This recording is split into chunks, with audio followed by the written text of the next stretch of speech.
حضور کا بیوی کا نام خدیجہ، خدیجہ کا معنی بھی خدمت کرنے والی، نبی امت کی خدمت کرنے والا، بیوی حاجیوں کی خدمت کرنے والی۔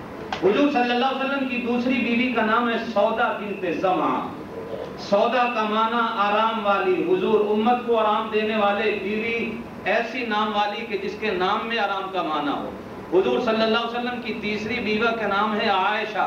عائشہ کا معنی ہے راتوں کو جاگنے والی، حضور جاگنے والے، بیوی جاگنے والی۔ حفصہ حضور صلی اللہ علیہ وسلم کی چوتھی بیوی کا نام ہے۔ حفصہ کا معنی ہے عبادت کرنے والی، حضور بھی عبادت کرنے والے، حفصہ بھی عبادت کرنے والی۔ حضور صلی اللہ علیہ وسلم کی پانچویں بیوی کا نام ہے ام سلمہ۔ سلمہ کا معنی ہے سلامتی والی، حضور دنیا کو سلامتی دینے والے، بیوی بھی سلامتی والی۔ حضور صلی اللہ علیہ وسلم کی چھٹی بیوی کا نام ہے جویریہ۔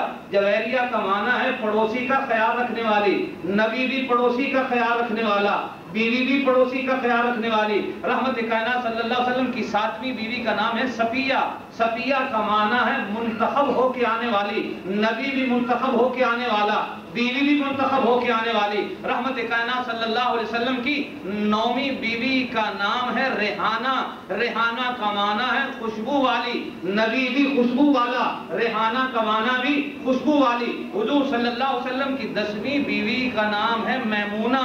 میمونہ کا نام ہے امن والی، نبی بھی امن والا، بیوی بھی امن والی۔ حضور صلی اللہ علیہ وسلم کی 11ویں بیوی کا نام ہے زینب۔ زینب کا معنی ہے راتوں کو اٹھ کے رونے والی، نبی بھی راتوں کو اٹھ کے رونے والا، بیوی بھی راتوں کو اٹھ کے رونے والی۔ حضور صلی اللہ علیہ وسلم کی 2 بیویاں ہیں جن کا نام زینب ہے، ایک زینب بنت خزیمہ ہے اور ایک زینب بنت جہش ہے۔ ایک حضور صلی اللہ علیہ وسلم کی سکی پھوپھی کی بیٹی ہیں اور دوسری حضرت زینب بنت خزیمہ ہے۔ رحمت کائنات صلی اللہ علیہ وسلم کی 13ویں لوڈی تھی لیکن حضور نے نکاح کیا، ان کا نام ہے ماریہ۔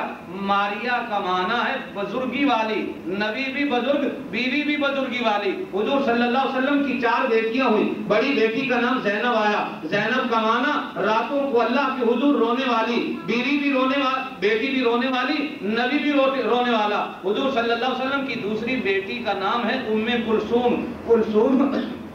کلثوم کا معنی ہے اولاد کی پرورش کرنے والی، نبی امت کی پرورش کرنے والا، بیٹی اولاد کی پرورش کرنے والی۔ حضور صلی اللہ علیہ وسلم کی تیسری بیٹی کا نام ہے رقیہ۔ رقیہ کا معنی ہے خامن کی خدمت کرنے والی، نبی امت کی خدمت کرنے والا، بیوی بیٹی خامن کی خدمت کرنے والی۔ اور حضور صلی اللہ علیہ وسلم کی چوتھی اور لاڈلی اور چہیتی بیٹی کا نام ہے فاطمہ، اور فاطمہ کا معنی ہے جہنم سے آزاد، نبی خود جہنم سے آزاد اور نبی امت کو جہنم سے آزاد کرانے والا۔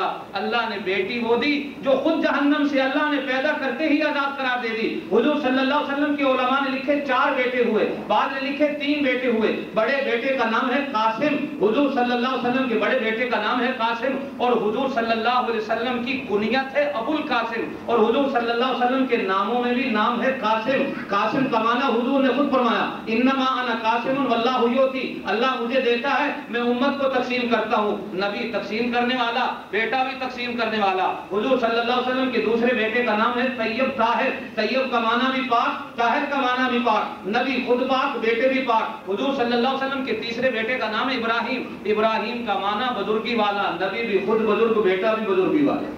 یہ نسبتیں ہیں۔ حضور کی نسبت مکے سے لگی مکہ المکرمہ بنا، حضور صلی اللہ علیہ وسلم کی نسبت یثرب سے لگی مدینہ منورہ بنا۔ اللہ کی قسم شریعت کا مسئلہ یہ ہے، آج دنیا میں کتنا بڑا خوبصورت شہر آباد کر لو، اس کا نام تمہیں مدینہ النبی یا مدینہ منورہ رکھنے کی اجازت نہیں، اس لیے کہ جس طرح رسول ایک ہے اللہ کا، بے عینی اسی طرح مدینہ ایک ہے۔ جس طرح اس رسول کے مقابلے میں رسول کوئی کھڑا نہیں کیا جا سکتا، بے عینی اسی طرح نبی کے شہر کے مقابلے میں دوسرا کوئی شہر کھڑا نہیں کیا جا سکتا۔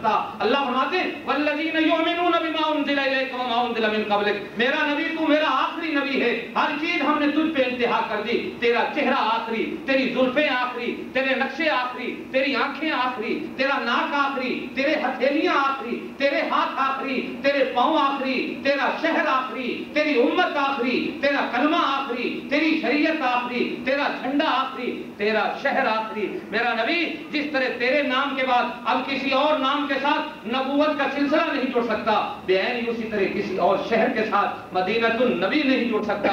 اب مدینہ رہے گا صرف ایک ہی مدینہ جس کو آقا نے کہا یہ میرا شہر ہے. اس لیے آقا نے ارشاد فرمایا لوگوں احب العرب لثلاث لأنی عربی، مدینے والوں سے محبت کرنا 3 وجہ سے، لأنی عربی کہ میں عربی، میں مدینے والا ہوں. اور دوسری بات ارشاد فرمائی مدینے والوں سے محبت کرنا، میں قرآن اللہ نے عربی میں دیا، ان کی زبان عربی. اور تیسری بات ارشاد فرمائی مدینے والوں سے محبت کرنا کہ کل جنت میں جب تم جاؤ گے وہاں عربی بولو گے، جنت میں تمہاری زبان. ہم حدیث پڑھ رہے تھے، بخاری کی یہی حدیث آئی کہ جنت میں کون سی زبان ہوگی، حدیث میں ہے عربی ہوگی. میں نے زور سے پوچھا آپ نے شیخ الحدیث رحمۃ اللہ علیہ سے کہ میں نے کہا حضرت جہنم میں کون سی زبان ہوگی؟ میرے ساتھ ایک پٹھان ساتھی بیٹھا تھا، وہ تو چپ رہا، تو دوسرا ایک ساتھی کہنے لگا جی جہنم میں پشتو ہوگی. وہ پٹھان کو بڑا غصہ آیا کہ یہ کیا کہ بھائی جنت میں تو عربی ہے، جہنم میں کون سی زبان ہے؟ جنت میں عربی ہوگی، ہم سب عربی بولیں، جس کو نہیں بھی آتی وہ بھی عربی بولے. حضور صلی اللہ علیہ وسلم کبھی کبھی لطیفے بھی سنایا کرتے لیکن ملحوظ خاطر رکھتے ہوئے. ایک بوڑھیا حضور کے پاس آئی، کہنے لگی یا رسول اللہ دعا مانگو میں جنت میں جاؤں. حضور نے فرمایا بوڑھی جنت میں نہیں جائیں گی. وہ رونے لگے. پھر کہنے لگے یا رسول اللہ میرے لیے دعا مانگو میں جنت. حضور نے پھر فرمایا بوڑھیاں جنت میں نہیں جائیں گی. پھر وہ رونے لگی زور زور کی. پھر تیسری دفعہ کہنے لگی یا رسول اللہ میرے لیے دعا مانگو میں جنت. حضور نے فرمایا بوڑھیاں جنت میں. بیچاری بڑی پریشان ہوئی، رونے رونے. جب حضور نے دیکھا یہ بے ہوش ہونے لگی ہے تو حضور نے فرمایا سن میرے کہنے کا مطلب یہ ہے کہ تو جنت میں جوان ہو، جنت میں بوڑھا. تو اسی لیے تو عورتیں اپنی عمر نہیں بتاتی کہ عمر کتنی ہے، ہمیں کو بوڑھا نہ کہے. اب میری بہنیں یہ بھی سن لیں کہ انشاءاللہ آپ جنت میں جائیں گے، بوڑھے جتنے بھی ہیں یہ سارے جوان ہو کے جائیں گے، وہاں بوڑھا کوئی نہیں ہوگا. اور حضور صلی اللہ علیہ وسلم نے ارشاد فرمایا خامد جنت میں گیا، بیوی نیک ہوگی وہ بھی جنت میں جائے گی. اور اللہ کی قسم حضور نے فرمایا جنت میں بھی اللہ پاک ان دونوں میاں بیوی کو اکٹھا رکھے گا، وہاں بھی اللہ ان کو جدا نہیں کرے گا. اور حضور نے فرمایا جو حوریں ملیں گی ان حوروں کی اللہ سردار اسے بنا کے رکھے گا کہ حوریں اس کے حکم کو مانیں گی. وہاں بھی اللہ پاک ذوالجلال والاکرام جنت میں ان کا اور آپ کا ساتھ اکٹھے رکھے گا. اس لیے بابا ان کی فکر کیا کرو، ہاں ان کی فکر کیا کرو. حضور صلی اللہ علیہ وسلم نے ارشاد فرمایا تم میں سب سے اچھا وہ ہے جو اپنے گھر والوں کے ساتھ اچھا ہو. فرمایا میں سب سے اچھا اپنے گھر والوں کے ساتھ ہوں. امہات المومنین فرماتی ہیں کہ کبھی حضور صلی اللہ علیہ وسلم نے ہمیں کسی مسئلے پہ ڈانٹا نہیں. اور حدیث میں آتا ہے خاتون جنت حضرت فاطمہ الزہرا رضی اللہ تعالیٰ عنہا جب حضور صلی اللہ علیہ وسلم کی یعنی اپنے ابا کے گھر آتی تو حضور کھڑے ہو کے استقبال فرماتے، اور جب جانے لگتی تو بھی حضور کھڑے ہوتے.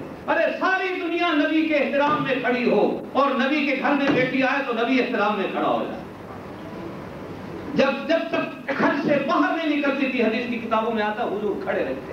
اور کبھی کبھی تو یہ حالت ہوتی کہ کملی والے خود چھوڑنے جاتے، اور کبھی کبھی یہ حالت ہوتی کہ نماز فجر کے لیے حضور صلی اللہ علیہ وسلم خود فاطمہ کے دروازے پہ جا کے کنڈی کھٹکھٹاتے کہ فاطمہ کے گھر والوں نماز کا ٹائم ہو گیا کھڑے ہو جاؤ. کملی والا اس وقت تک مسجد میں نہیں جاتا جب تک اپنی بیٹی کو نماز کے لیے نہ جگائے. آپ بھی اپنی بیٹیوں کو نماز کے لیے جگاؤ، بیویوں کو نماز کے لیے کہو بابا. باقی ان کی ہر بات مانتے ہو، ایک بات تو منا لیا کرو نماز پڑھو. انشاءاللہ اگر یہ پڑھیں گی آپ پڑھیں گے تو بچے نماز پڑھیں گے، ماں باپ جو کریں گے انشاءاللہ بچے کریں گے. ہمارے پریزیڈنٹ صاحب دیکھ رہے ہیں کہ بابا وقت بہت ہوتا جا رہا ہے، آپ لوگوں کو کھانے کی بھی خواہش ہوگی، کھانا بھی لگا ہوا ہے. یہ باتیں تو ایک خزانہ. وہ ایک ہمارے بزرگ بڑی عجیب بات کہا کرتے تھے کہ لوگوں دنیا میں جتنے بادشاہ آئے وہ چاہے سکندر آیا، ذوالقرنین کوئی آیا، ساری دنیا فتح کی، لیکن مرتے وقت انہوں نے کیا کہا کہ کاش ہمیں وقت نے اجازت نہیں دی، وقت کچھ اور ہوتا تو ہم دنیا کو اور فتح کر لیتے. دنیا میں جتنے سپہ سالار گزرے موت کے وقت انہوں نے یہی کہا کہ کاش ہماری عمر وفا کرتی، ہمیں وقت ملتا تو ہم نہ جانے کتنے اور ملک فتح کر لیتے. عالم بھی تقریر کرتا ہے تو آخر میں یہی کہتا ہے کہ وقت اجازت نہیں دیتا، بات درمیان میں چھوڑتا ہوں. دوستو دنیا میں صرف ایک محمد مصطفیٰ صلی اللہ علیہ وسلم کی رات گزری ہے کہ جنہوں نے اپنی زندگی میں کھڑے ہو کر کہا کہ لوگوں میں اپنا کام پورا کر چکا. باقی دنیا میں آج تک آدم سے لے کر قیامت تک ہر بڑا چھوٹا آدمی یہی کہے گا کاش تھوڑی سی عمریں رفتہ اور مل جاتی تو میں کچھ اور کر لیتا، آج تک میں اپنے کام پورے نہیں کر سکا۔ ایک ذات محمدی ملتی ہے کہ جنہوں نے علی اعلان دنیا والوں سے کہا الیوم اکملت لکم دینکم واتممت علیکم نعمتی ورضیت لکم الاسلام دینا۔ لوگوں میں اپنی ڈیوٹی پوری کر چکا، گواہ ہو؟ سب نے کہا آقا ہم گواہی دیتے ہیں۔ آسمان والے کی طرف نظر اٹھائی، کہا آسمان والا یہ گواہی دیتے ہیں، تو بھی گواہ ہو جا، میں اپنا حق ادا کر چکا اور کچھ باقی نہیں رہا۔ کاش وقت اجازت دیتا تو میں بھی آپ کے سامنے کچھ اور باتیں کرتا۔ یہ تو ایک